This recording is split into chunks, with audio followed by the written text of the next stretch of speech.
শালা এ তো বারোদের গন্ধ।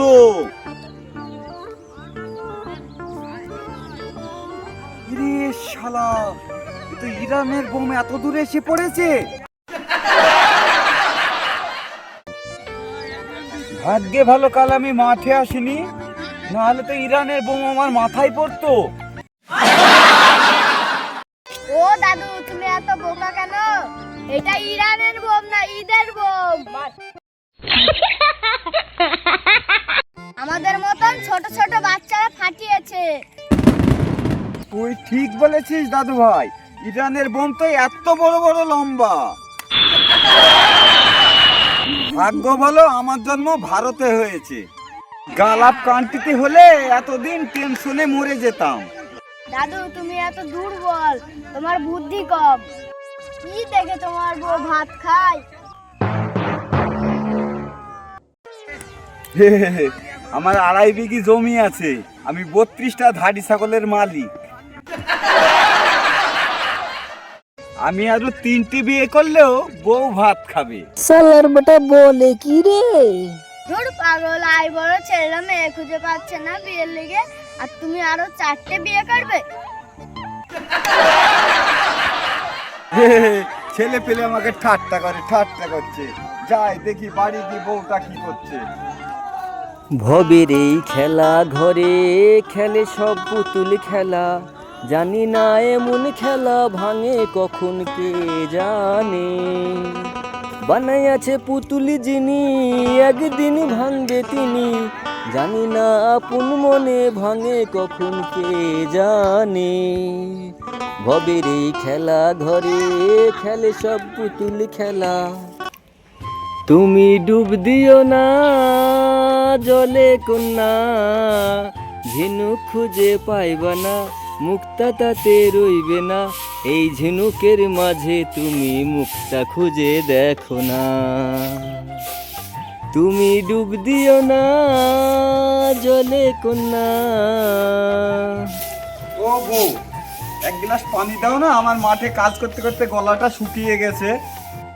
আর তোমার সংসারে খাটতে খাটতে আমার শরীরটাই শুকিয়ে গেল।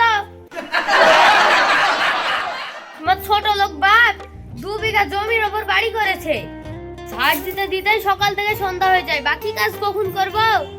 Oh my god. আমার মা তো বলে তুই সারাদিন মোবাইল দেখিস। আর চোখে ছানি পড়েছে, অপারেশন করাও গো। এই স্কুটি চড়ে বাজারে বাজারে ঘোরে, সেটা দেখতে পাই না। আর পরের মেয়ে একটু মোবাইল দেখলেই দোষ হয়ে যায়। এই তুই একটু মোবাইল দেখবি কেন? কোম্পানি 2 জিবি ডাটা দেয়, সেটা শেষ করিস, তারপরে আবার 20 টাকা দিয়ে 2 জিবি অর্ডার করিস। তুমিও শুধু আমার মোবাইল দেখাটাই দেখো, কাজ করতে করতে আমার শরীরটা শুকিয়ে গেল, সেটা দেখো না। আরে মাঠে থেকে বাড়ি আসলাম, 1 গ্লাস পানি দিবি না, শুধু ঝগড়া করবি। বোর সাথে ঝগড়া করে মুরুদ আছে, আর 1 গ্লাস পানি ঢেলে খাওয়ার মুরুদ নাই? ঠিক আছে রে, ঠিক আছে, আর খেচার খেচার করিস না, আমি পানি ঢেলে খেয়ে নিচ্ছি।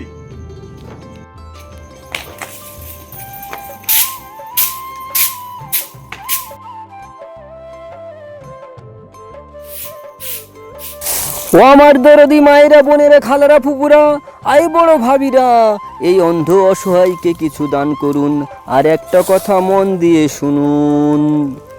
স্বামী ছাড়া দুনিয়াতে বেহেশত পাবেন না, আর স্বামী অখুশি হলে জাহান্নামে যেতে পারবেন না। তাই আমার ধর্মপান দরদি মায়েরা বোনেরা খালারা ফুপুরা আই বড় ভাবিরা, মন প্রাণ দিয়ে স্বামীর পদ সেবা করুন। স্বামীর পায়ের নিচে স্ত্রীর জান্নাত। ভিখারি কি হাদিস জেনে বলছে না চালের লোভে বলছে? তাই আমার ধর্মপান দরদি মায়েরা বোনেরা খালারা ফুপুরা আই বড় ভাবিরা মন প্রাণ দিয়ে স্বামীর পদ সেবা করুন। স্বামীর পায়ের নিচে স্ত্রীর জান্নাত। নিমিষে ঘুমাইলে আর জান্নাত খুঁজে দেখবো। যাই, বাড়িতে চাকর বাকর নাই, আমার খাবার আমাকে রান্না করে খেতে হবে।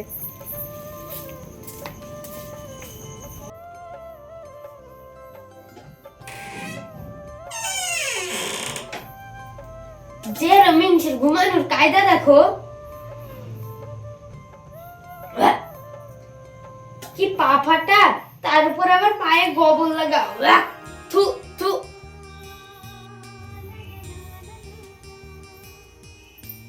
ভিখারি যে কোন হাদিস পড়ে বললো স্বামীর পায়ের নিচে জান্নাত। এত দুর্গন্ধ যেন দুযোগেও নাই।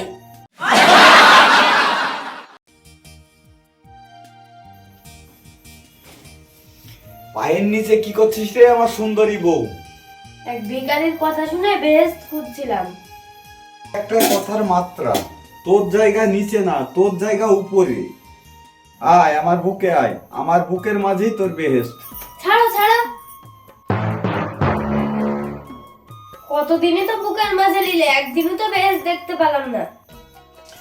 ওরে আমার ভালোবাসার মর্ম কি তুই বুঝলি না? আমার বুকের ভিতরে অন্তরে লেখা আছে তোর নাম, তুই করিস না আমার বদনাম। ছাড়ো ছাড়ো, খাবার বানানোর সময় হয়ে গেছে। সুনামের কাজ করলে সুনাম করব।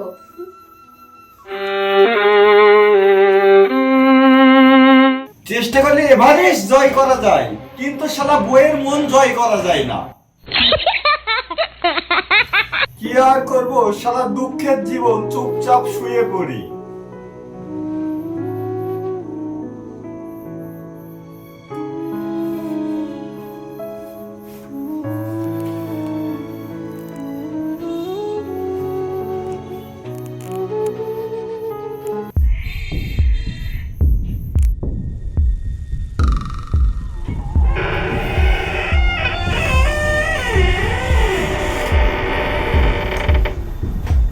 এই তুই আমাকে অমুক করে কি দেখছিস? তুই কি আমাকে কোনোদিন দেখিসনি?